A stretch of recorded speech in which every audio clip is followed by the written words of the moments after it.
साबिर साहब, इस मौके पे कुछ नाक़दीन ये भी कह रहे हैं कि जो उनके बेटे का इंतखाब हुआ है मुश्तबा ख़ामनई का, तो वो एक तरह से ईरान ने मौरूसी सियासत की। इस पर आपका क्या कमेंट है? देखिए, वो भी जो नाक़दीन हैं, मैं उनसे फिर यही कहता हूँ कि जो ईरान के इस सिस्टम पर जो नक़्द कर रहे हैं कि आयतुल्लाह मुज्तबा ख़ामनई साहब जो इस वक्त जो रहबर बन गए हैं, सुप्रीम लीडर बन गए हैं, कि वो मौरूसी तौर पर नहीं, ये मौरूसी नहीं बने। मौरूसी क्या होता है कि मैं अपने बेटे को अपनी ज़िंदगी में कह दूँ कि भाई मेरे बाद तो यही बनेगा। मुझे कोई भी आके ये नाक़िद बता दे, पाकिस्तान के सारे सहाफ़ियों को चैलेंज करता हूँ, वो आगे बता दें कि क्या किसी भी तारीख में कहीं पर ऐसा हुआ है कि आयतुल्लाह ख़ामनई ने कहा हो में नेतन्याहू का भाई मारा जा चुका है। ये खबरें दुरुस्त हैं और ये कई ज़राए से इसकी तस्दीक हो चुकी हैं। और ये भी खबरें हैं कि नेतन्याहू गुज़िश्ता, आज जब हम बात कर रहे हैं, आज चौथा दिन है, 4 दिन से वो लापता है, उसकी कोई खबर नहीं है। इन 12 दिनों के अंदर जो जंग हो रही है, अभी भी हो रही है, गज़ा में इसराइली बमबारी कुछ कम हुई है? गज़ा में काफ़ी हद तक कम हुई है, लेकिन हो रही है। ये हम नहीं कह सकते कि गासिब रियासत इसराइल ने ये गज़ा को छोड़ दिया है, लेकिन इसराइल की तमाम तवानाइयाँ इस तरफ सर्फ हो रही हैं। इसराइल खंडर बन चुका है, एंगेज कर लिया। अल अबीब खंडर बना दिया ईरान ने। जेरूशलम में पहली दफ़ा बमबारी हो रही है। अमरीकी फौज कितनी हलाकत है उनके अंदर? जो एक अंदाज़ा बताया जाता है, ये लगभग 500 के करीब है, अच्छा, जो अब तक मारे जा चुके हैं।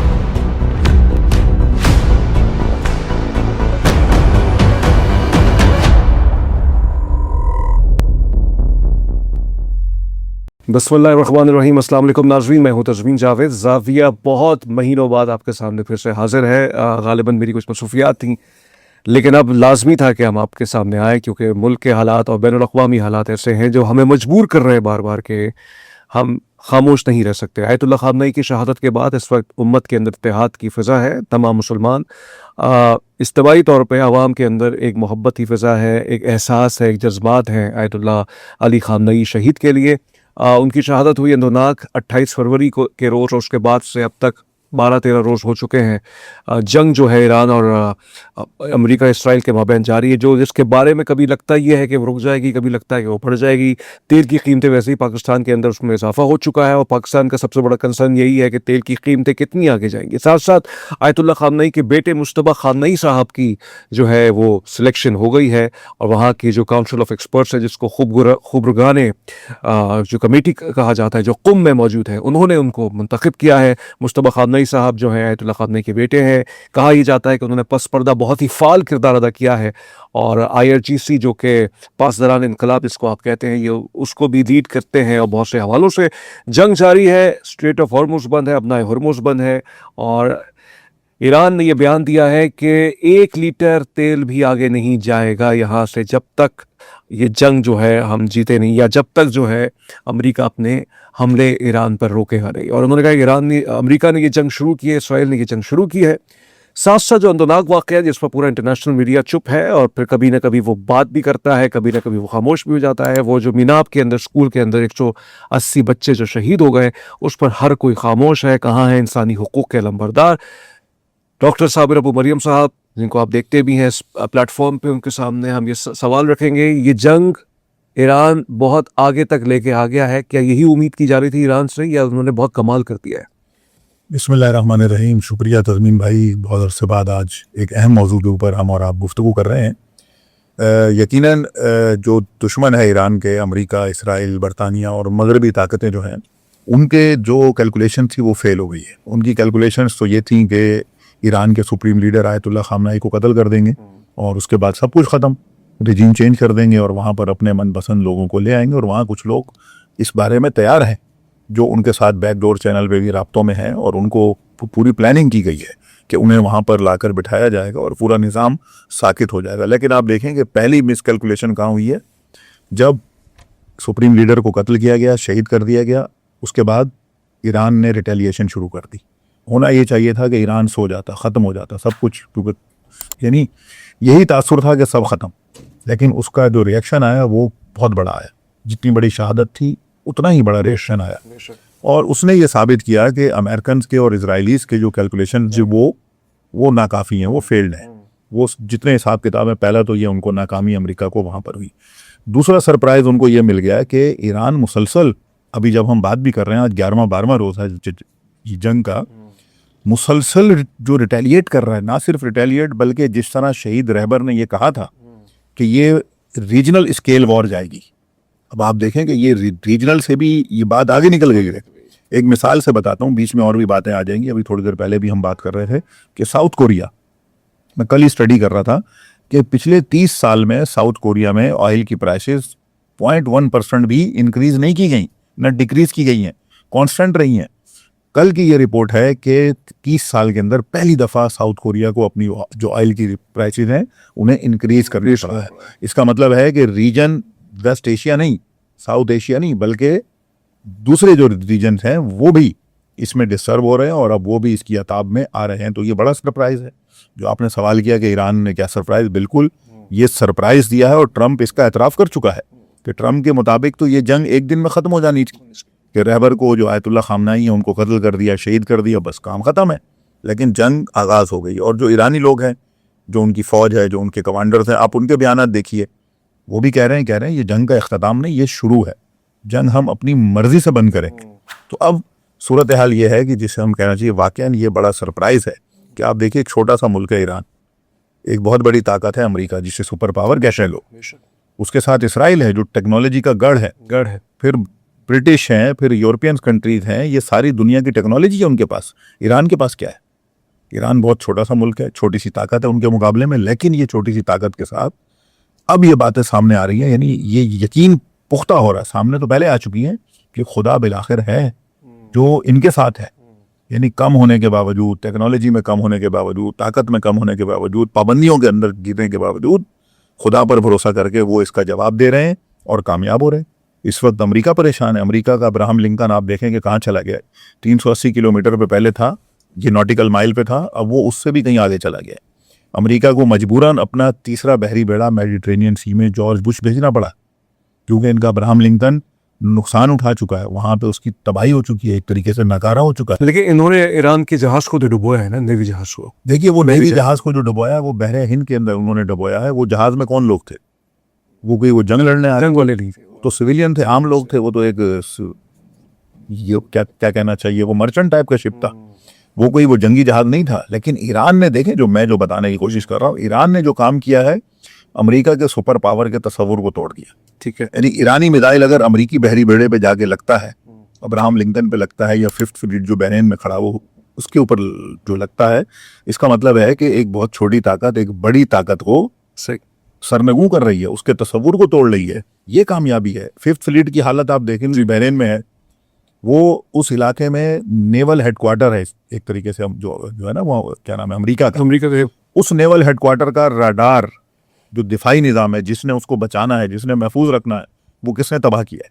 ईरान ने किया। खुली हुई खबर है। यहीं से अमेरिका तमाम इंटेलिजेंस गैदर करता था बहरीन की। ना सिर्फ इंटेलिजेंस गैदर करता है बल्कि असिस्टेंस देता है। सही है, अपने वो नेवल शिप्स को वहाँ पे असिस्टेंस भी प्रोवाइड करता है। अच्छा ये बताइएगा, जैसे आपने जैसे बहुत सही हवाला दिया कि रजीम चेंज तो नहीं हुआ, वहाँ पे एक नई क़यादत आ गई है। ये ईरान का जो निज़ाम है ऐसे ही चलता रहेगा कि अगर शहादतें होंगी तो ऐसे पीछे बहुत सी लीडरशिप खड़ी भी है? बिल्कुल ऐसा ही है। देखें, हम मुसलमान हैं, हम बतौर मुसलमान भी इस बात पे यकीन रखते हैं जो कुरान मजीद में अल्लाह ताला ने हमें बताया है कि जब जंग उहद थी तो पैगम्बर अकरम सल्लल्लाहु अलैहि वसल्लम के बारे में ये खबरें फैलाई गई कि वो कत्ल कर दिए गए, शहीद कर दिए गए, मार दिए गए। ये खबर फैलाई गई, झूठी खबर थी। तो अल्लाह ताला ने कुरान मजीद की आयत में ये बात उठाई, सूरह आले इमरान की जो आयत है 144 है गालिबन, उसमें ये उन्होंने कहा खुदावंद करीम ने कि अगर बिलफर्ज मोहम्मद जो अल्लाह के रसूल हैं, जो पहले भी रसूल आए थे उसी तरह रसूल हैं, अगर वो कत्ल कर दिए गए हैं, शहीद कर दिए गए हैं, तो क्या बाकियों की जिम्मेदारी खत्म हो गई है? क्या तुम पीछे चले जाओगे, पीछे पलट जाओगे? क्या तुम्हारी जिम्मेदारी खत्म है? ये मफहूम है। तो इधर भी जो आपके सवाल का जवाब है वो यही है। ईरान का जो एक निज़ाम है उसे समझने की ज़रूरत है। लोग जो नहीं समझते वो आजकल सोशल मीडिया पे बैठ के खाली अपनी वो रेटिंग बढ़ाने के लिए जो है ना, पता नहीं क्या क्या लिखते हैं, उन्हें पता ही नहीं वहाँ निज़ाम क्या है। पहले हमें निज़ाम को समझना चाहिए। वो एक इस्लामी बुनियादों पर इस्तवार किया हुआ निज़ाम है जो शख्सियात पर नहीं खड़ा होता। वो शख्सियात उस निज़ाम के अंदर अपना इनपुट ज़रूर डालती हैं, अपनी खिदमत ज़रूर डालती हैं, और वो खिदमत उस निज़ाम को आगे ले जाती हैं, लेकिन वो निज़ाम उन शख्सियात पे डिपेंडेंट नहीं है। वो निज़ाम एक ऐसे निज़ाम के ऊपर डिपेंडेंट है जिसमें शख्सियात आएंगी, शख्सियात जाएंगी, लेकिन वो निज़ाम बाकी रहेगा। आज आप देख लीजिए, आयतुल्ला खामनाई शहीद हो गए, वहाँ क्या हो रहा है? क्या लोग सड़कों पे हैं, लोग सड़कों पे, बमबारी हो रही है, लोग सड़कों पे रो रहे हैं, लोग कह रहे हैं हमें इंतकाम चाहिए। और जो नाम करीम पहले थे खामनेई के, वो भी उनके साथ और खड़े हो गए। जंग उससे ज्यादा ताकतवर चल रही है। जो प्लान वो करके गए थे अपनी जिंदगी में, उनकी शहादत के बाद उसी मंसूबे पे जंग लड़ी जा रही है। उसी मंसूबे। इसका मतलब है कि निज़ाम बचता है, शख्सियात की कोई वो नहीं रहती। लेकिन साबिर साहब, इस मौके पे कुछ नाक़दीन ये भी कह रहे हैं कि जो उनके बेटे का इंतखाब हुआ है मुश्तबा ख़ामनई का, तो वो एक तरह से ईरान ने मौरूसी सियासत की। इस पर आपका क्या कमेंट है? देखिए, वो भी जो नाक़दीन है, मैं उनसे फिर यही कहता हूँ कि जो ईरान के इस सिस्टम पर जो नक़द कर रहे हैं कि आयतुल्लाह मुज्तबा ख़ामनई साहब जो इस वक्त जो रहबर बन गए हैं, सुप्रीम लीडर बन गए हैं, कि वो मौरूसी तौर पर नहीं, ये मौरूसी नहीं बने। मौरूसी क्या होता है कि मैं अपने बेटे को अपनी ज़िंदगी में कह दूँ कि भाई मेरे बाद तो यही बनेगा। मुझे कोई भी आके ये नातिद बता दे, पाकिस्तान के सारे सहाफ़ियों को चैलेंज करता हूँ, वो आके बता दें कि क्या किसी भी तारीख में कहीं पर ऐसा हुआ है कि आयतुल्लाह ख़ामनई ने कहा हो कि मेरे बाद मेरा बेटा बनेगा? कभी कहीं नहीं मिलता है। ये किसकी कोई पैदा ही नहीं कर सकता। मगरबी ज़राए इब्लाग भी खबरें पहले से मौजूद थी। फिर अगली बात, मगरबी ज़राए इब्लाग का काम क्या है? मगरबी ज़राए इब्लाग भी जानते हैं कि ये जो शख्सियत है आयतुल्लाह ख़ामनई के बाद जो आयतुल्लाह मुज्तबा ख़ामनई, ये बड़े एक जिसको कहना चाहिए अपने बाप की तरह, अपने वालिद की तरह एक बड़ी शख्सियत है, बड़े आलिम हैं, बड़ी खिदमत है उनकी। 17 साल की उम्र में उन्होंने वॉर लड़ी है, वो अपनी खिदमत पेश करते रहे हैं, वो जंग के मैदानों में रहे हैं, वो दीन की खिदमत और कई खिदमत है। जो दुश्मन उनकी शख्सियत को पहले ही ख़राब करना चाहता था ताकि वो ना बने। अब यानी ट्रम्प क्या चाहता था? ट्रम्प चाहता था कि ये मुज्तबा ख़ामनई साहब को ना बनाया जाए। हमले में वो ज़ख्मी हो गए, वो बच गए हैं।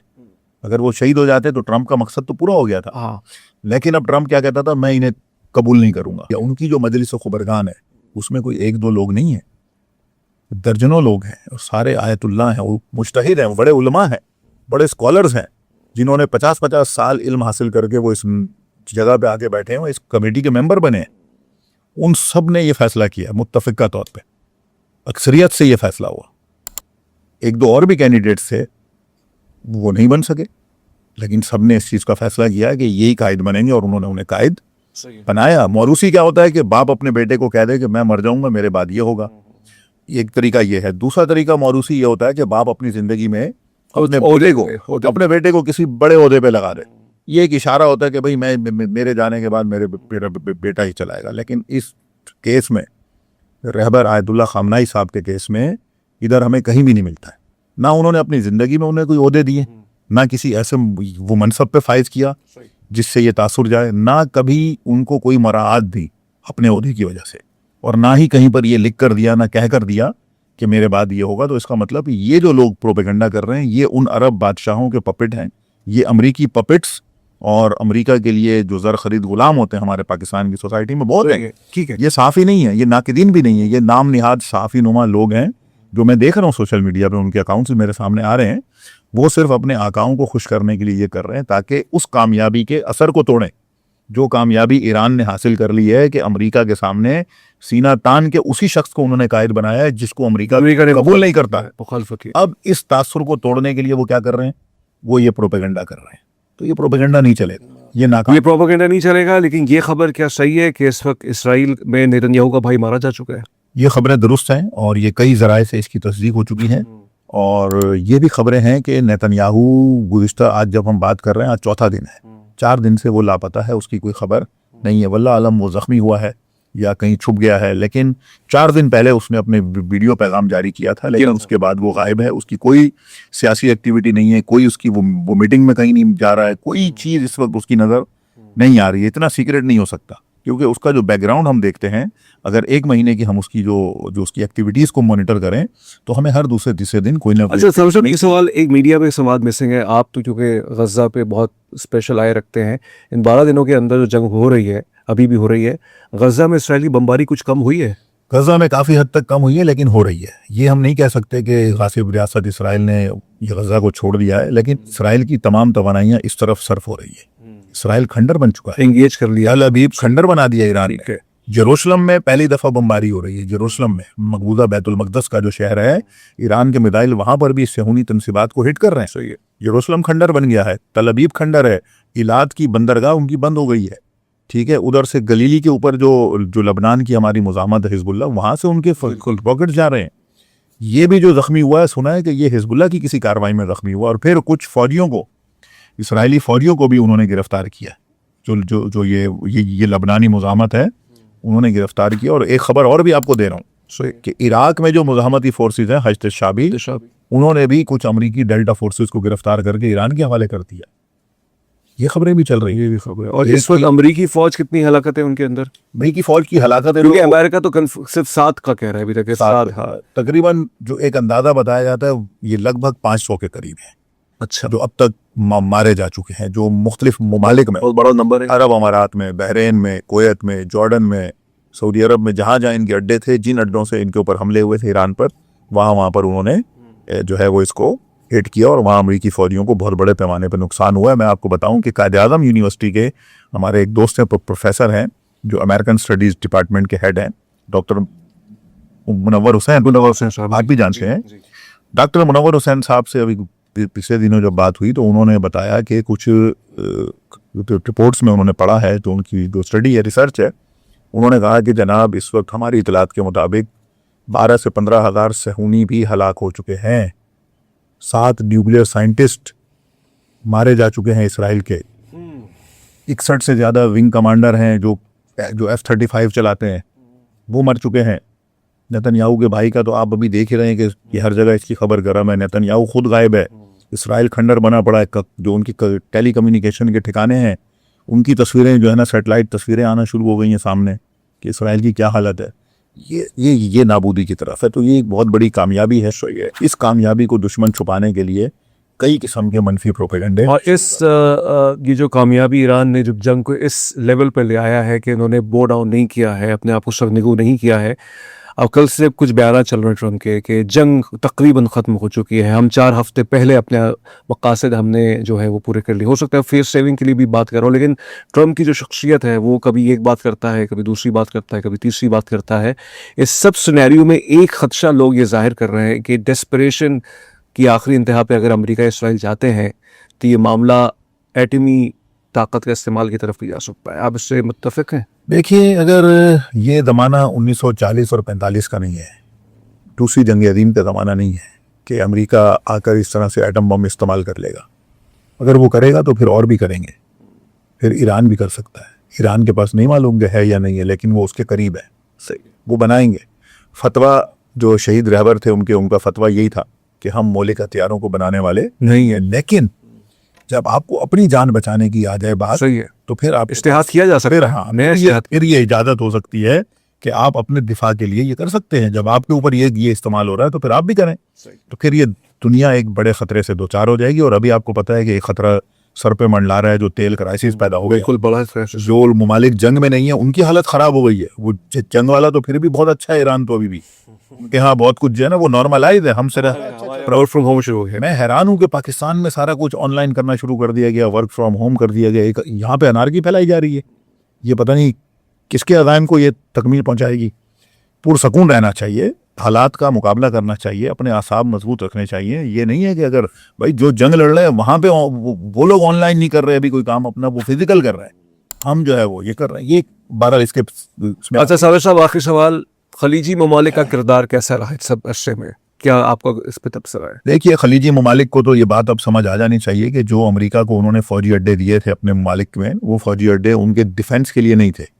वो तो अपना डिफेंस भी नहीं कर सके। यानी अपना दिफा करने के लिए भी अमेरिकी आज क्या कह रहे हैं, खलीजी ममालिक को कह रहे हैं कि हमें बचाओ। $20,000 का ईरानी ड्रोन लाखों डॉलर को इंटरसेप्टर को नुकसान बोले। 4 उनके थर्ड डिफेंस सिस्टम एक जो ये ईरानी ड्रोन ने नाकाम कर दिए। तो खलीजी ममालिक को मैं समझता हूँ कि ये समझना चाहिए कि अमेरिका खित्ते में उनके फ़ायदे के लिए नहीं है। अमेरिका की मौजूदगी यहाँ पर क्योंकि ईरान के ख़िलाफ़ है। जब तक अमेरिका की खित्ते में मौजूदगी रहेगी, ईरान को भी ख़तरा रहेगा, पाकिस्तान को भी ख़तरा रहेगा, तुर्की को, हर किसी को ख़तरा रहेगा। खलीजी ममालिक को चाहिए कि अपने ममालिक से इन अमेरिकी फ़ौजी अड्डों को खाली करें, इनको वापस भेजें, इनको कहें कि भाई तुम यहाँ से निकलो, गेट आउट अमेरिका, और इस खित्ते को आज़ाद और ख़ुद मुख्तार रखें। आपस में ईरान, अरब ममालिक, खलीजी ममालिक ताउन, हमांगी, एक दूसरे के साथ पेशरफ्त के अंदर ताउन करके एक दूसरे के वसाइल से इस्तिफ़ादा करें और तरक्की करें, काम करें, अपने अवाम के लिए करें, अपने लिए करें, अपने आप को ताकतवर बनाएं। अमेरिका के आसरे पर रह के इन्होंने देख लिया आज अमेरिका इनसे भीख मांग रहा है। अब इनको कह रहा है कि ईरान तुम पे हमला कर रहा है। भाई, ईरान तुम्हारे ऊपर हमला नहीं कर रहा, ईरान अमेरिकी फौजी अड्डों पे हमला कर रहा है। कि जो टेरिटरी आप लेके बैठे हुए हैं वो अमेरिकन टेरिटरी कहलाती है। और इसमें इसराइल भी बीच में शरारत कर रहा है ना अपनी, बिल्कुल, बहुत अच्छा कोशिश करने में। बहुत अच्छा नुक्ता आपने दिया है कि अभी मैं ताज़ा रिपोर्ट भी पढ़ रहा था कि इसराइल तो इस वक्त अपने इत्तहादियों के जो उसके ममालिक हैं, यानी जो अज़रबैजान उसका बहुत बड़ा इत्तहादी है, कब्रस, ये साइप्रस, यूनान और इसी तरह चंद और ममालिक हैं, सऊदी अरब, कुवैत, ये सारे, यहाँ पर वो दहशतगर्दाना हमले करने जा रहा है, फॉल्स फ्लैग ऑपरेशन होने जा रहे हैं। ये हो सकते हैं आइंदा, ये आने वाले दिनों में मुमकिन है कि पाकिस्तान के जो बलूचिस्तान का इलाका है, यहाँ पर इसराइल की ये जो खुफिया एजेंसी है मोसाद और जो हिंदुस्तान की एजेंसी है रॉ, ये मिलकर यहाँ कोई फॉल्स फ्लैग ऑपरेशन करें और वो उसका ब्लेम ईरान पर डालें और फिर बलूचिस्तान के रास्ते से ईरान के ऊपर जो है वो चढ़ाई की जाए। ये बातें हो रही हैं। तो हमें इस वक्त बड़ा होशियार रहना है बतौर पाकिस्तान, बतौर पाकिस्तानी। हमारे सबकी ये जिम्मेदारी है कि इस तरह के झूठे, मनफी और जो फॉल्स फ्लैग जो चीज़ें हैं इन पर वो नज़र रखें और इनको काउंटर करें। हुकूमतों की भी जिम्मेदारी है, अवाम की भी जिम्मेदारी है। तो इसराइल अपने इत्तहादियों को भी नहीं छोड़ रहा है। कतर और कुवैत में आपने वो सहाफ़ी जानते होंगे जो कर्सन, कतर कर्सन, उन्होंने अपने वो तज़किये में जो है ना ये बताया, उन्होंने कहा उस एजेंट्स को, चंद अरब ममालिक में मोसाद के एजेंट्स को गिरफ्तार किया गया जो वहाँ दहशतगर्दाना कार्रवाइयाँ प्लान कर रहे थे। ये हो सकता है, उसका इल्ज़ाम ये ईरान पर डाल सकते हैं। देखिए ये बड़ा वाज़ेह है, ईरान ने कहा था कि जिस जगह से हमारे ऊपर हमला होगा हम उसको जवाबी कार्रवाई करेंगे। तो वो जो जवाबी कार्रवाई है वो अमरीकियों के ख़िलाफ़ है, इसराइलियों के ख़िलाफ़ है, ना वो अरब अमारात के ख़िलाफ़ है, ना सऊदी अरब के ख़िलाफ़ है, ना किसी और हमारे मुसलमान मुल्क के ख़िलाफ़ है। मुसलमान मुल्क सब आपस में भाई हैं, मुत्तफ़िक हैं। और आखिर में मैं एक बात और ये ज़रूर कहता हूँ कि जो आपने शुरू में बात की थी, 180 मासूम बच्चियाँ स्कूल की जिन्हें कत्ल किया गया, शहीद किया गया, बम गिराए गए, दुनिया में इंसानी हकूक़ वाले कहाँ हैं? ये 8 मार्च को जो औरत मार्च करने वाले लोग, ये कहाँ मर गए हैं? कि 180 मासूम बच्चियाँ, क्या ये औरतें नहीं थी? ये ख़वातीन नहीं थी? ये बच्चियाँ कोई, ये क्या थी? इनकी सिन्फ क्या थी? ये औरतें थी, ये लड़कियां थी। उसको कोलैटरल डैमेज करके दबा दिया जाएगा। बात नहीं की गई, किसी ने मजम्मत नहीं की। रूसी वज़ीर ख़ारजा सरगई लारूफ ने इन मुसलमान मुल्कों को, आज है ही है, मुसलमान मुल्कों को गैरत दिलाई, शर्म दिलाई। आप इसकी मजम्मत ही नहीं। उन्हें कहा है कि तुम्हें शर्म नहीं आती, तुम और फौसई साहब की शहादत की भी मजम्मत नहीं की। चले ना करें भाई, आप उनकी ना करें, ये बच्चियों का क्या कसूर है? इन्हें किस जुर्म में कत्ल किया ये बताएं ना। क्या ये अरब मुल्कों के अंदर इतनी शर्म नहीं है इन हुक्मरानों के अंदर, ये मुसलमान हुक्मरानों में, कि ये कहते हैं कि 180 बच्चियों के कत्ल की मजम्मत करते हैं? ये इतना अमेरिका से डरते हैं। लारोफ ने सही कहा, उसने कहा कि हमने सुना था कि मुसलमान अल्लाह से डरते हैं, लेकिन अब हमें लगता है कि मुसलमान ट्रम्प से डरते हैं। सब में वो जो रज़ा पहलवी है वो तो उसके ख्वाब तो चिकना चूर, गार्बेज है, वो गार्बेज है, कचरा है वो। उसके ना ख्वाब ना पहले पूरे होंगे ना आइंदा पूरे होंगे। वो पहले जो ख्वाब लेके आया है ईरान को हुक्मरानी के, वो अपनी वो कब्र में ले जाएगा। उसको अपने मुंह नहीं लगाते रहे। ट्रम्प ने कहा है ना, ट्रम्प ने कहा कि ये तो कोई चॉइस ही नहीं है, उसमें तो बिल्कुल ही गार्बेज टाइप की चीज़ है। और लबनान की आखिर सवाल, लबनान की क्या सूरत हाल? इत्तलाती है कि 1 लाख वहाँ से लोग नकल बखानी कर रहे हैं वहाँ पे। देखिए लबनान में जंग है, इसराइल ने जारियत शुरू कर रखी है। जनूबी लबनान में बमबारी है, लबनान के शहर बैरूत में, ज़ाहिया में, हर जगह बमबारी है। लेकिन उसका जो असल जो इसमें खुलासा है वो ये है कि जो लोग आज तक ये कह रहे थे पिछले 15 महीनों में कि जो लबनान की मुज़ाहमती तहरीक है हिज़्बुल्लाह, वो इसराइल को जवाब क्यों नहीं दे रही, अब उन्होंने जवाब देना शुरू किया। और मैं आपको बताऊं कि कई फ़ौजी गिरफ्तार कर चुके हैं, वो कई मिर्कावट टैंक तबाह कर चुके हैं, कई जगहों के ऊपर उनके रॉकेट्स मिसाइल जाके लग रहे हैं। और इसराइल को बड़ी परेशानी है। नकल मकानी सिर्फ यहाँ पर नहीं है, नकल मकानी सेहूनियों की भी हो रही है। सेहूनी भी भाग रहे हैं वहाँ से। वो कह रहे हैं कि ये फिर हिज़्बुल्लाह कहाँ से आ गए। उनके एक जनरल हैं ज़ाक नेरिया, मैंने पिछले दिनों अपने फेसबुक पे एक छोटा वीलॉग भी डाला है। ज़ाक नेरिया ने कहा कि हमने 430 हिज़्बुल्लाह के अहम कमांडरों को टारगेट करके कत्ल किया पिछले 15 महीनों में, लेकिन आज फिर वहीं खड़े हुए हैं, फिर वो हमें मार रही है वहाँ से हिज़्बुल्लाह। तो ये उन लोगों के लिए ये जवाब है आपके सवाल में कि वहाँ जो लबनान की मुज़ाहमत है वो बड़ी मजबूत है, मुस्तहकम है, वो अपना काम कर रही है। और इसराइल के ख़िलाफ़ जो उसका काम है उस पर फ़लस्तीनी मुज़ाहमती तहरीक हमास ने भी तारीफ़ की और कहा है कि बड़ा ही ये हीरोइक जो है ना वो एक्ट है, बड़ा एक शानदार एक्ट है। तो बहरहाल ये जंग है, और जंग में देखें ये तबाही बात है कि नुकसान दोनों तरफ होता है। कहीं उनकी बर्तरी है, यानी वो दुश्मन की है, कहीं आपकी बर्तरी है। तो इस जंग में वही रहेगा जो जवाब देगा, खड़ा रहेगा, साबित कदम रहेगा। बहुत शुक्रिया आपका डॉक्टर साबिर अबू मरियम साहब के, आपसे आपने बहुत महीनों बाद इस हवाले से गुफ्तगू की, मुख्तसर रखा हमने, जैसे हमारी हमेशा से कोशिश ये रही है। इसको आगे फैलाइए। आखिर में आयतुल्लाह खामनेई साहब को ट्रिब्यूट मैं देना चाहूँगा कि इस मर्द मुजाहिद ने बहुत से लोगों को मुत्तहिद किया, बहुत से उनके मुक़ल्लिदीन थे, बहुत से नहीं थे। ग़ालिबन मैं उनका मुक़ल्लिद नहीं था, लेकिन मैं उनकी सियासी शख्सियत के हवाले से उनकी बहुत इज़्ज़त करता हूँ, करता रहूँगा, क्योंकि उन्होंने मुसलमानों की इत्तेहाद की बात की है और इस वक्त जज्बात, एहसासात उनके साथ जुड़े हुए हैं। तमाम उम्मत मुस्लिमा के अंदर, तमाम मकातिब फ़िक्र के अंदर एक तखमीना है कि 10 करोड़ मुसलमान उनकी तक़लीद करते थे और करते हैं, अभी भी जो बाकी रहेंगे उनके फतवे पे। पीटर हेग्सेट ने कहा था कि ये जो जंग है ये प्रॉफिटिक डिल्यूजन्स जो ईरान के हैं उसके ख़िलाफ़ है, तो उसने तो मजहबी रंग दे दिया है। लेकिन पता नहीं पाकिस्तान के अंदर अभी भी कुछ सहाफ़ी उसको जियो पॉलिटिक्स के नाम पे ही देखते हैं और जियो जो सियासत है उसके माबैनी देखते हैं। वो भी देखिए आप, लेकिन इस चीज़ को आप इनकार नहीं कर सकते कि कुछ ज़ायनिस्ट जो हर मज़हब के अंदर होते हैं, इस वक्त उनकी जो जंग है वो उन लोगों से है कि जो इस्लाम का नाम लेते हैं। तो लिहाजा आप उन लोगों के ख़िलाफ़ जो भी पाकिस्तान के अंदर इस तरह के बयानिए बनाते हैं कि जिससे फ़िरक़ावारियत की बू आती है, इस मौके पर ये सब कुछ करना एक तरह से सरीहन ज़्यादती है, नाइंसाफ़ी है इस्लाम के साथ भी, खुदा के साथ भी और आलम इस्लाम के कलेक्टिव गोल के साथ भी। तस्मीन जावेद को डॉक्टर साबिर अबू मरियम साहब के साथ इजाज़त दीजिए। अपना ख्याल रखिएगा। अल्लाह हाफ़िज़।